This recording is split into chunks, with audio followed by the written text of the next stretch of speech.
Edward POV. Nagising ako sa sobrang sakit ng ulo ko. Napaupo ako sa aking kama at sumandal sa headboard. Naparami ang inom ko kagabi. Tiningnan ko ang maliit na alarm clock sa side table. 6:00 na pala ng umaga. Napatingin ako sa aking sarili na ikinagulat ko. What the fuck? Bakit nakaboxer lang ako? Sino ang naghubad ng suot ko kagabi? Pinili ko ang aking ulo at pilit na inaalala ang nangyari. Nanlaki ang aking mga mata nang maalala ko na hinatid nga pala ako pauwi dito ni Katrina. Tatayo na sana ako nang biglang bumukas ang pintuan ng aking banyo at halos lumawa ang mga mata ko nang makita ko si Katrina na lumabas ng pinto at suot-suot ang aking white v-neck na t-shirt at black na boxer. What the hell? May nangyari ba sa amin kagabi? Katrina? Galit na tawag ko sa kanya. Oh, hi babe. Buti naman at gising ka na. Ani niya at lumapit sa akin upang halikan sana ako sa labi. Ngunit mabilis akong nakaiwas. Anong ginagawa mo dito sa aking silid at bakit suot-suot mo ang aking damit? Asikong ani sa kanya habang nalilisik ang aking mga mata at nagtatangis ang aking mga bagang dahil sa sobrang galit na aking nararamdaman.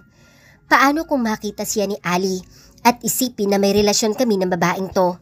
Ayokong masaktan si Ali nang dahil sa kanya, nang dahil sa maling paniniwala. Ano ka ba, Edward? Ako kaya ang naghatid sa'yo kagabi dito sa bahay mo, hindi mo ba naaalala? Sasakyan mo ang dala ko, alangan namang maglakad ako pa uwi, kaya dito na ako sa tabi mo natulog. Wala din naman akong damit na dala, kaya nang hiram na lang muna ako ng damit mo. Sus, wag mong sabihin na di mo naaalala kung paano mo ako halikan. Halos mabaliw ka nga sa akin. Tapos ngayon, para kang timang na nagagalit dahil dito ako natulog sa kama mo.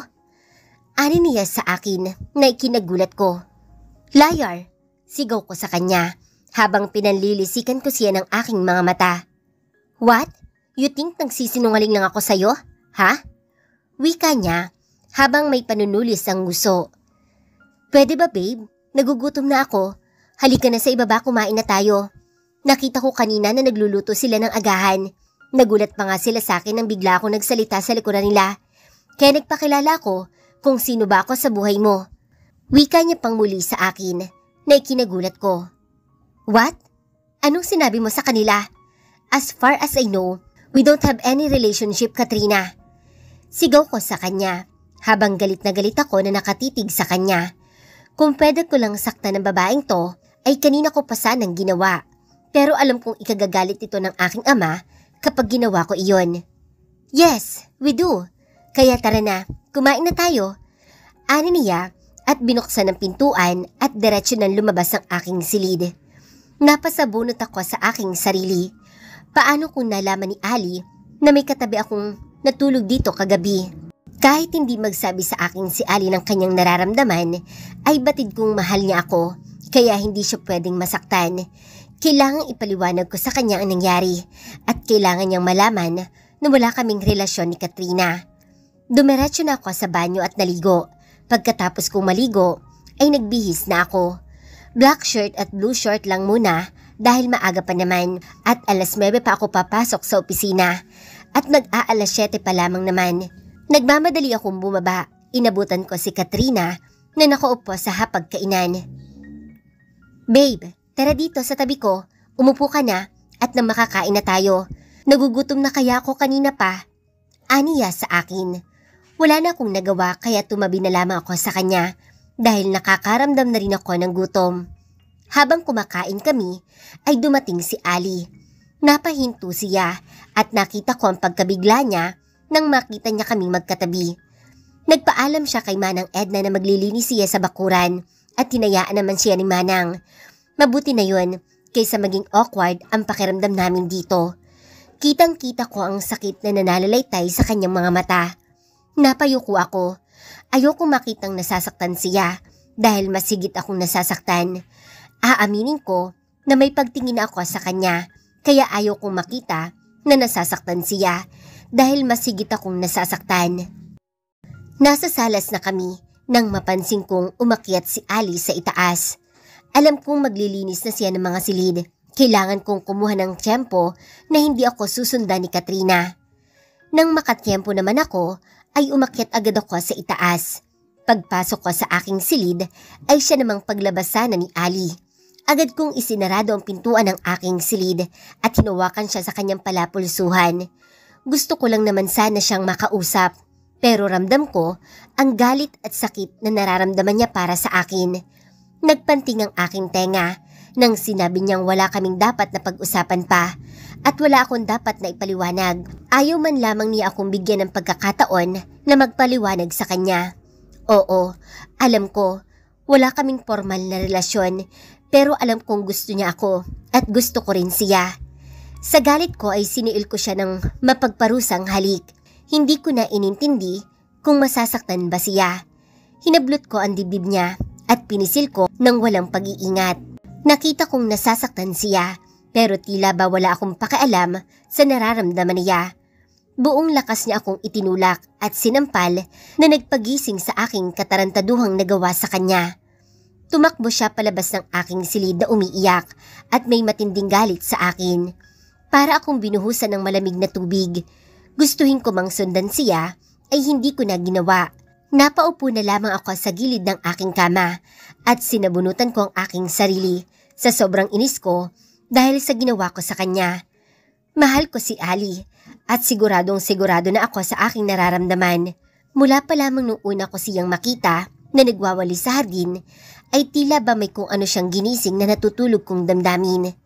Maya-maya ay naramdaman kong bumukas ang pintuan ng aking silid. "Babe, kanina pa kitang hinahanap. Nandito ka lang pala." Ani ni Katrina at hindi ko nagustuhan na tinatawag niya akong babe.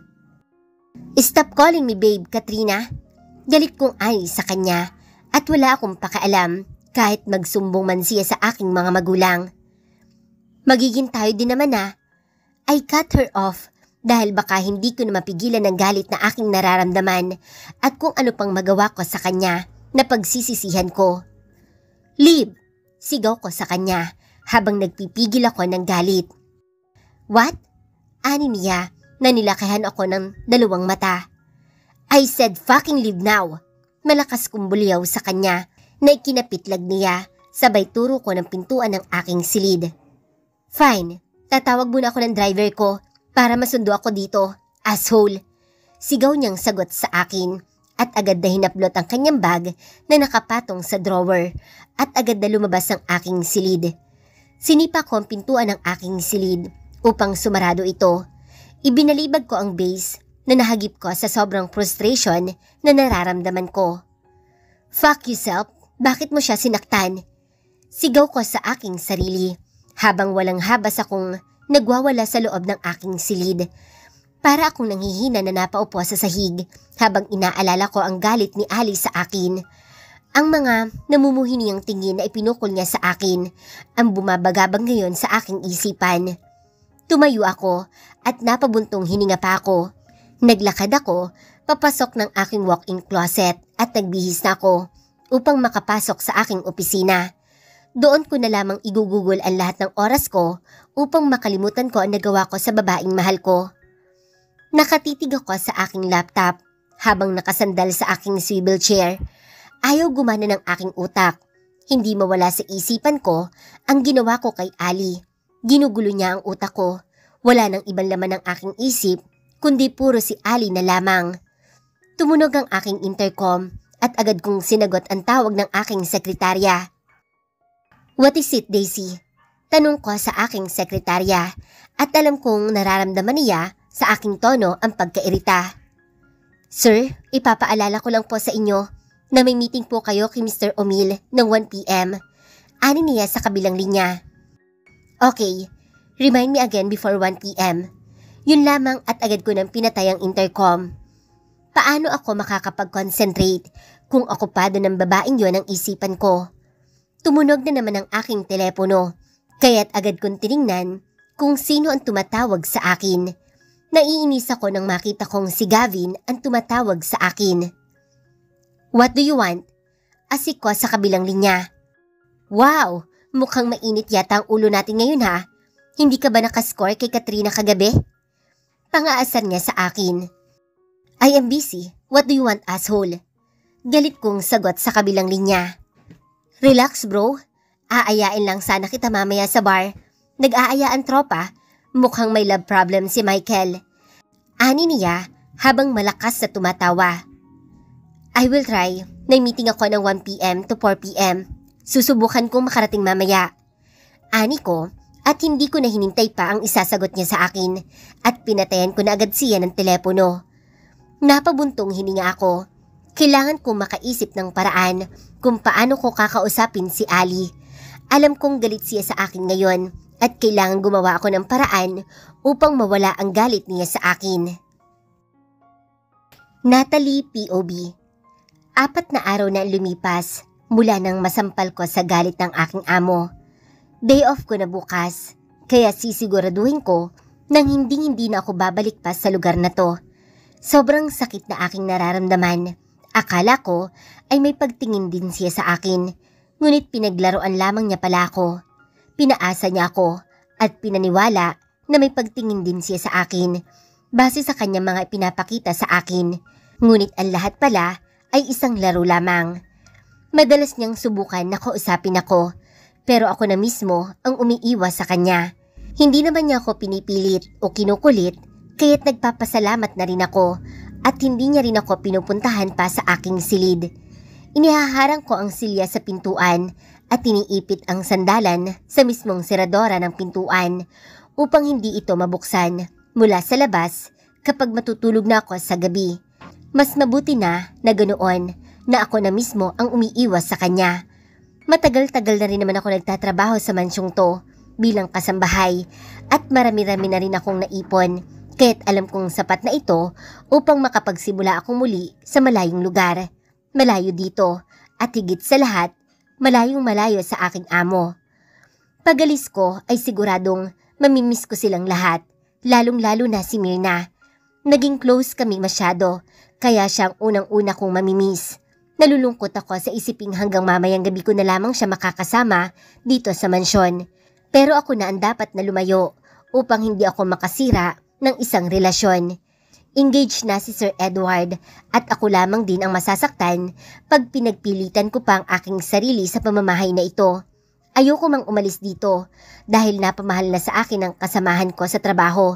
Ngunit kinakailangan ko itong gawin para sa ikatatahimik ko at ng relasyon ni Sir Edward at ni Ma'am Katrina. 12:00 na ng hating gabi.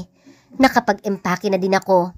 Konti lang naman ang dala kong damit, isang bag na maliit lang.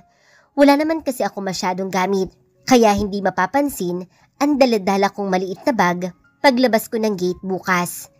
Nakaramdam ako ng pagkauhaw, kaya naisipan kong pumunta sa kusina at magdadala na lamang ako ng tubig dito sa aking silid. Dahan-dahan kong binuksan ang pintuan ng aking silid, sumilip sa labas kung may mga gising pa. Mukhang napakatahimik na ng buong kapaligiran at tulog na silang lahat. Dahan-dahan akong lumakad papasok sa kusina. Sinigurado kong hindi ako makakalika ng kahit anong ingay habang naglalakad. Pagbukas ko ng refrigerator ay kumuha agad ako ng isang basong malamig na tubig. Pero pagpihit ko at maglalakad na sana ako pabalik ng aking silid, laking gulat ko nang biglang may humila sa aking braso. Sir Edward, bitawan niyo nga po ako. Nauutal kong wika sa kanya. Mag-uusap lang tayo, Ali. Please. Bulong niya sa akin na may pakiusap sa kanyang tinig. Hating gabi na po, sir, at wala na po tayong dapat na pag-usapan pa. Ani ko naman sa kanya na hindi makatingin sa namumungay niyang mga mata. Naamoy ko pa ang alak sa kanyang hininga, kaya't batid kong nakainom ang aking amo. Meron, Ali. Alam ko may pagtingin ka sa akin. Huwag mo nang itago ang damdamin mo. Mag-usap tayo dahil may gusto lang akong sabihin sa'yo na importante. Wika niya na ikinagulat ko. Sir Edward, nagkakamali ka po. Wala akong pagtingin sa inyo at kahit kailan ay hindi po kita magugustuhan. Malayo po ang agwat ng ating pamumuhay dahil langit ka at lupa ako. Kahit kailan, hindi hahalik ang langit sa lupa. Maaari po itong paglaruan sa pamamagitan ng pagpatak ng ulan sa lupa, pero kahit kailan ay hindi aabutin ng langit ang lupa. Ayoko pong maging laruan ng ulan, kaya nakikiusap po ako. Layuan niyo na po ako dahil hindi po kita gusto. Namumuhi po ako sa inyo, yun po ang totoo. Nakayuko kong ani habang kagat ang aking labi dahil pinipigil ko ang aking pag-iyak. Nakita ko ang pagkuyom ng kanyang kamao, kaya napaangat ang aking mukha at nakita ko nagtatangi sa kanyang mga panga sa sobrang galit na kanyang nararamdaman. Marahil ay sa mga bagay na aking sinambit. Nag-aapoy ang aking mga mata na kung pwede lang makapatay ang matatalim na tingin ay kanina pa akong bumuligtas sa sahig. Inalis ko ang pagkakahawak niya sa braso ko. Tatalikod na sana ako nang bigla niya akong buhatin na parang sako ng bigas at dali-dali siyang umakyat sa itaas patungo ng kanyang silid kaya nagwala ako. Nagpapapasag ako pero hindi pa rin niya ako binibitawan. Bitawan niyo po ako, parang awa niyo na po. Ani ko na nakikiusap. Ngunit tila ba wala itong naririnig at agad na dinala niya ako sa loob ng kanyang silid. Tumahimik ka. Nakikiusap ako sa'yo pero kung ano-anong masasakit na salita ang sinabi mo sa akin, matitikman mo ngayon ang lupit ko, Ali. May kalakasan niyang ani sa akin at sabay palo ng malakas sa aking pang-upo. Pagdating namin sa kanyang silid, ay walang ingat niya akong inihagis sa kanyang kama. Mabilis niyang ikinandado ang pintuan. Pagkatapos ay humarap sa akin at tinitigan akong mabuti. Sir, ano pong gagawin niyo sa akin? Palabasin niyo na po ako, parang awa niyo na. Takot na takot kong wika sa kanya. Hindi ko alam kung ano ang aking gagawin. Natatakot ako sa kanya. Pero kahit may takot ako sa aking puso, hindi ko magawang magalit sa kanya. Dahil sa kapangasan niya. Tahimik lang siya at unti-unting lumapit sa akin. Napaatras ako at napasiksik sa may headboard habang yakap-yakap ang aking sarili. Lumapit siya at walang habas na hinilang aking isang paa upang mapalapit sa kanya. Napatali ako ng malakas nang bigla akong napahiga sa kama, lalo na nang pinaghiwalay niya ang aking mga hita. Mabilis naman siyang pumatong sa akin at may ibinubulong na hindi ko maunawaan. Lasing na lasing siya at hindi ko maunawaan kung ano ba talaga ang sinasabi niya sa akin. Sir, huwag po. Maawa po kayo sa akin. Bitawan niyo po ako. Ani ko at pilit ko siyang itinutulak. Ngunit sadyang napakalakas niya. Halos hindi ko na marinig ang pag-iyak ko sa sobrang lakas ng tibok ng aking puso. Hinalikan niya ako sa aking labi, pababa sa aking leeg, at ang sensasyong nararamdaman ko ay mas lalong nangingibabaw nang hinimas niya ang aking dibdib. Alam kong nasasarapan ang katawan ko, ngunit pilit kong ipinagkakaila na nagugustuhan ko ito. Kailangan kong paglabanan ang aking nararamdaman at ipakita sa aking amo na hindi ito dapat mangyari.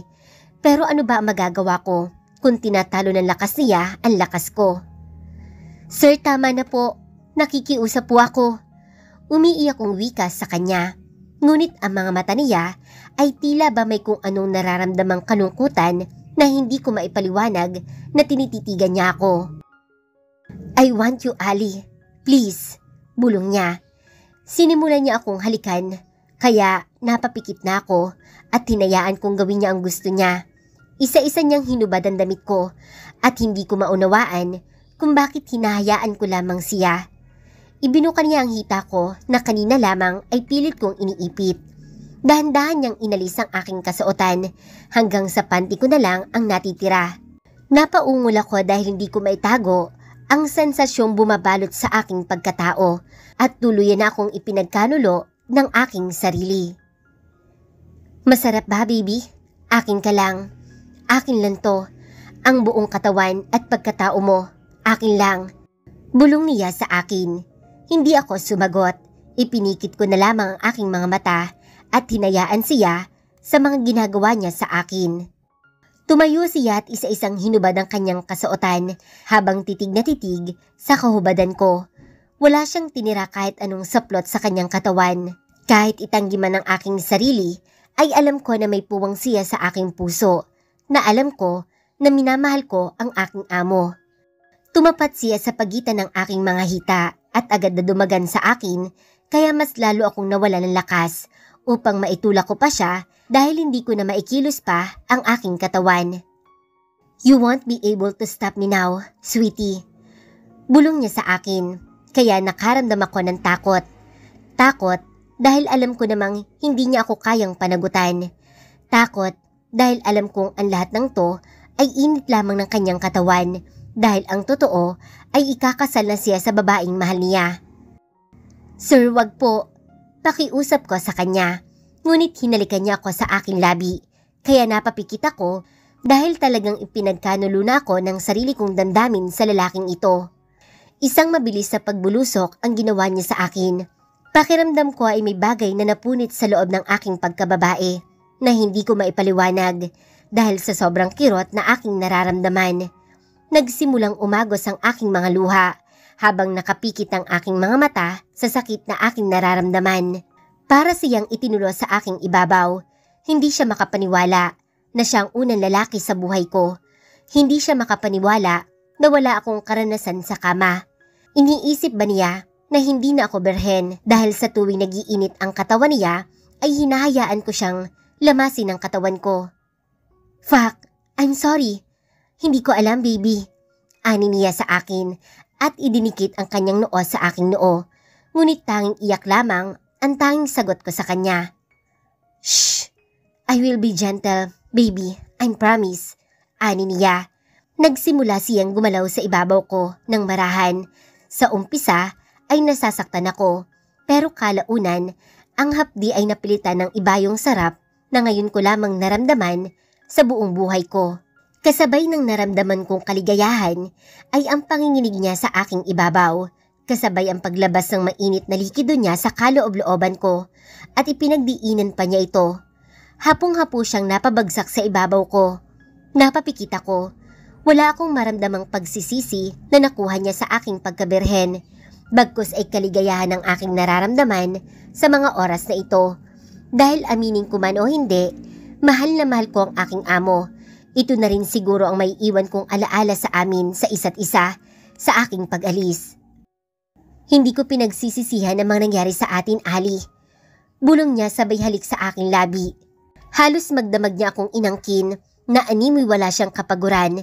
Ramdam ko ang kirot sa pagitan ng aking mga hita, pero wala pa rin siyang humpay sa pag-angkin sa aking katawan hanggang sa tuluyan na lang siyang nahapo at nakatulog. Sinilip ko ang mukha niya, mahimbing ng kanyang pagkakatulog. Sinilip ko ang maliit na orasan sa maliit na table na nasa gilid ng kanyang kama. 4:30 AM na din ng umaga. Dahan-dahan akong naupo sa tabi niya. Mahinahon kong hinagod ang gwapo niyang mukha. Mahal na mahal kita, sir. Pero hindi tayo pwede. May nagmamay-ari na sa'yo. At hindi ako yun. Masakit ang gagawin kong paglayo pero alam kong ito ang tama. Hinding-hindi kita makakalimutan, Mr. Edward, dahil mahal na mahal kita. Bulong ko sa kanya. At binigyan ko siya ng banayad na halik sa tungki ng kanyang ilong. Paalam, mahal ko. Tangi kong sambit at dahan-dahan ko nang nilisan ng kanyang silid na tanging saksi sa nangyari sa aming dalawa sa silid na iyon. Edward POB. Tinanghali na ako ng gising. Napabangon akong bigla nang hindi ko nakita si Ali sa aking tabi. Alam kong napagod ko siya kagabi at hindi ko pinagsisisihan ang mga nangyari sa amin. Gusto ko siyang panagutan, lalo pa at ako ang nakauna sa kanya. Gusto kong bumuo kaming dalawa ng masayang pamilya at mamahalin ko siya hanggang sa huling hininga ng aking buhay. Baby? Tawag ko, ngunit walang sumagot. Baka bumalik na siya sa kanyang silid, kaya't napatingin ako sa kama at nangiti ako nang makita ko ang ebidensya na ako talaga ang nakauna sa babaeng mahal ko. Yes, mahal ko. Dahil mahal na mahal ko si Ali at gagawin ko ang lahat maging akin lamang siya. Bumangon ako at dumiretso na sa banyo upang maligo. Pagkatapos kong maligo, nag-toothbrush na din ako at nag-body spray. Pagkabihis ko ay bumaba na ako upang mag-agahan.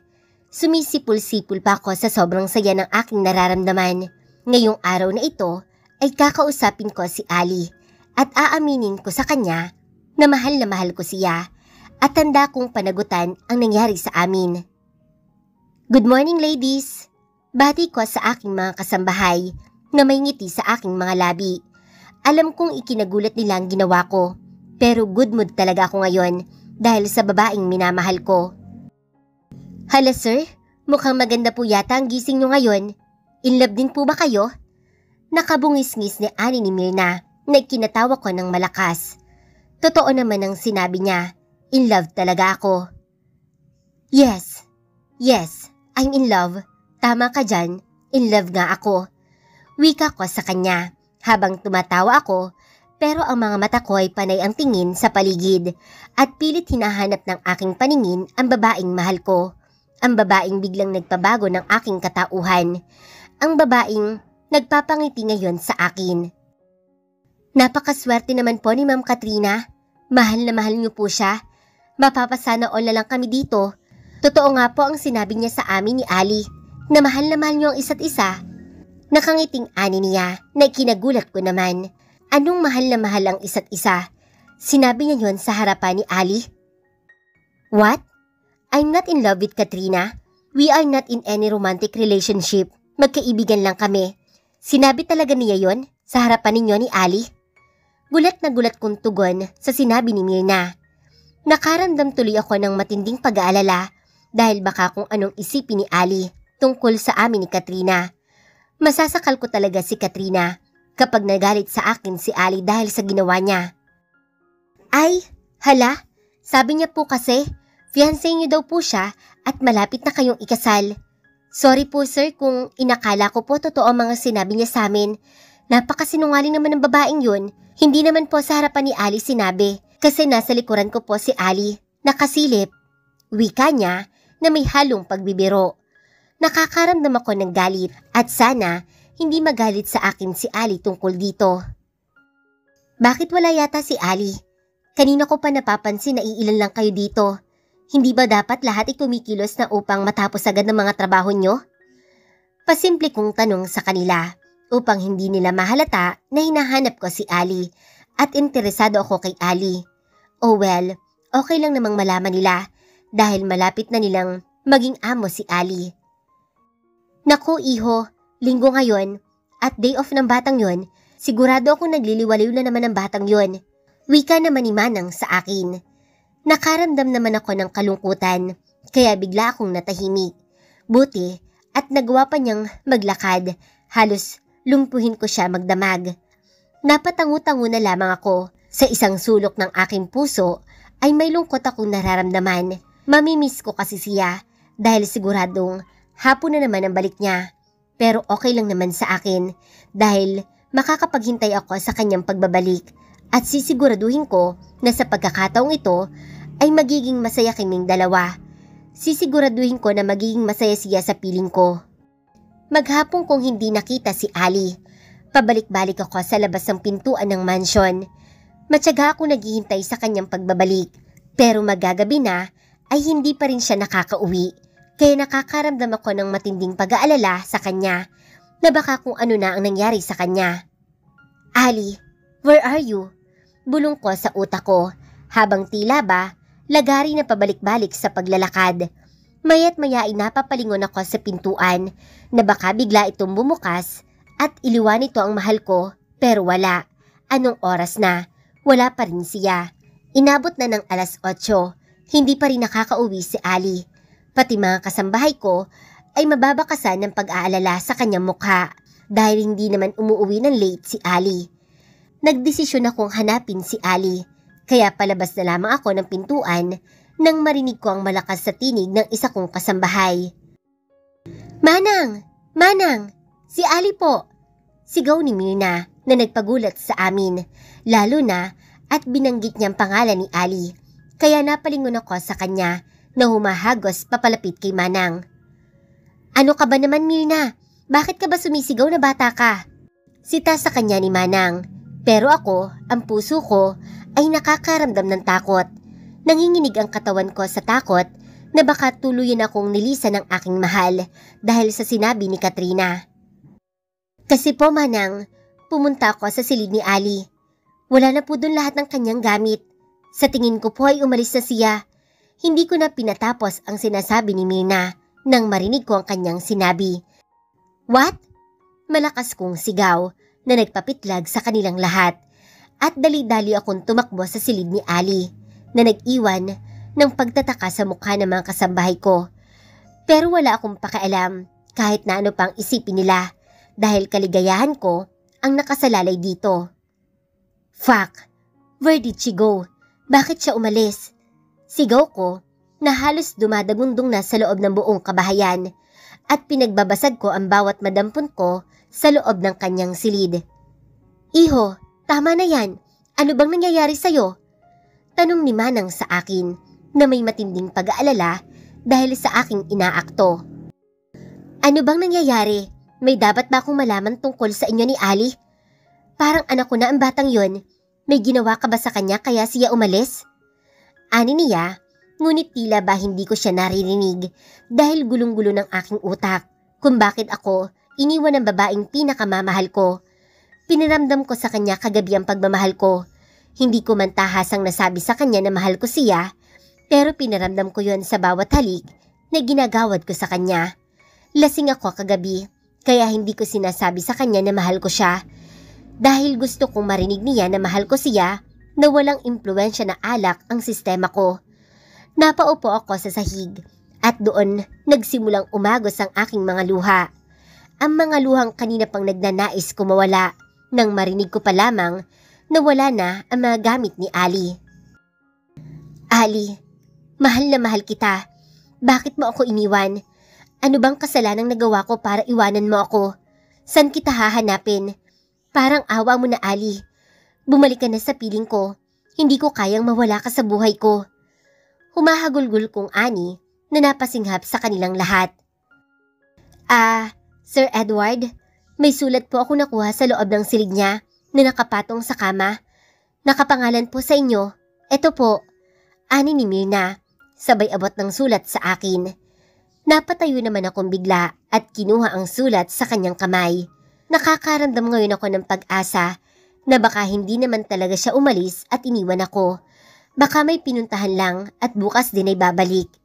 Pinahid ko ang aking mga luha at nagmamadali ako lumabas ng silid ni Ali. Pagkarating ko ng living area ay naupo agad ako sa sofa at nakangiti kong binuksan ng sulat. Ngunit huminga muna ako ng malalim bago ko basahin ang kanyang sulat. Sir Edward, salamat po sa pagtanggap nyo at pagkukup sa akin sa mga panahong kinakailangan ko ng trabaho at matutuluyan.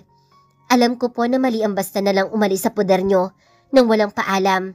Pero baka pag nagpaalam ako ay hindi na ako makaalis pa. Aaminin ko po na nahulog na po ako sa inyo. Mahal na mahal kita at yun ang isang bagay na hindi pwede. Dahil may Katrina ka na po at alam ko na siyang mahal mo at hindi ako. Nangarap akong mahalin ka. Pero alam ko naman po na malaki itong pangarap na kailanman ay hindi mangyayari. Sobrang sakit na malaman ko na ikakasal ka na. Gustuhin ko mang magstay ay baka ikabaliw ko naman kapag dumating na ang araw na mag-asawa na kayo ni Miss Katrina. Patawarin niyo ako kung minahal ko man kayo nang hindi ko sinasadya. Alam ko may ibang nagmamay-ari na ng puso mo at hindi ako yon. Masaya ako at hindi ko pinagsisisihan na ipinagkaloob ko sa iyo ang pagkababae ko. Dahil mahal na mahal kita. Mahal na mahal kita, sir, at dadalhin ko ang pagmamahal na ito hanggang sa dulo ng walang hanggang kong buhay. Salamat sa masaya at mapait na gamin na ipinagkaloob mo sa akin bago ako umalis. Masaya dahil hindi ko pinagsisisihan na ipinagkaloob ko sa iyo ang kainusentehan ko. Mapait dahil alam ko na katawan ko lang ang kailangan mo simula pa lamang. Pero huwag po kayo mag-alala, sir, dahil okay lang ako. Alagaan po sana ninyo ang inyong sarili at hangad ko ang kaligayahan nyo ni Ma'am Katrina. Hinding-hindi kita makakalimutan, Sir Edward. Mahal na mahal kita. Nagmamahal, Natalie. Malakas akong napasigaw dahil sa sulat at ibinalibag ko ito sa sahig. Kung hinayaan mo lamang ako magpaliwanag sa'yo, sana nalaman mong mahal na mahal din kita, Natalie. Oh God, Natalie, nasan ka? Panginoon ko, nasan ba ang babaeng mahal ko? Sigaw kong muli na nagpagulantang sa aking mga kasambahay. Nangihina akong naupo. Saan ko siya hahanapin? Tama, sa dati niyang tinitirhan sa Pasig. Alam ni Manong Berto kung saan siya nakatira dahil siya ang sumundo dito. Bulong ko sa aking sarili at agad kong inutusan ng isa kong kasambahay na sabihan si Manong Berto na maghanda dahil may pupuntahan kami. Malakas at mabilis ang pagtibok ng aking puso habang hindi nawawala sa isipan ko si Ali. Mahal na mahal ko si Ali. Hindi ako papayag na magkalayo kaming dalawa nang dahil lang sa mga sinabi ni Katrina sa kanila. Mabilis akong umakyat ng aking silid upang makapagpalit ng damit. Nagmamadali akong lumabas ng pintuan ng mansyon at hinanap ko agad si Mang Berto. Manong Berto, dalhin mo ako sa bahay ni Ali kung saan mo siya sinundo. Ngayon din, bilisan mo. Maotoridad kong utos kay Manong Berto. Wala pang 30 minutos ay nakarating na kami sa isang squatter area kung saan ay dating naninirahan si Ali at ang kanyang yumaong ina. Sir, dyan po sa barong-barong yan nakatira si Ali.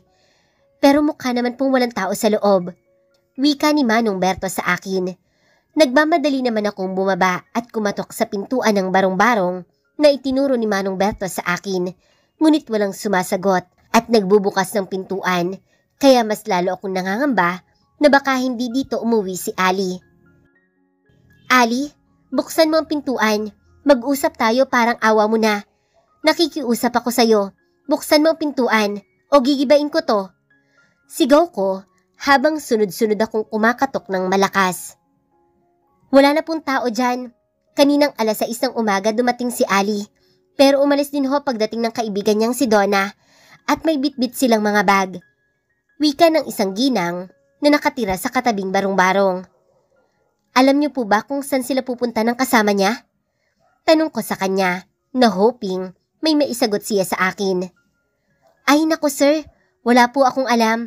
Basta na lang po sila umalis kanina. Pasensya na ho. Wika niya at tinalikuran niya na ako. Pabagsak ang balikat ko na bumalik sa aking sasakyan. Durog na durog ang puso ko at hindi ko alam kung saan ako magsisimulang hanapin si Ali. Manong, diretso muna tayo sa bar ni Gavin. Kailangan kong makausap si Gavin.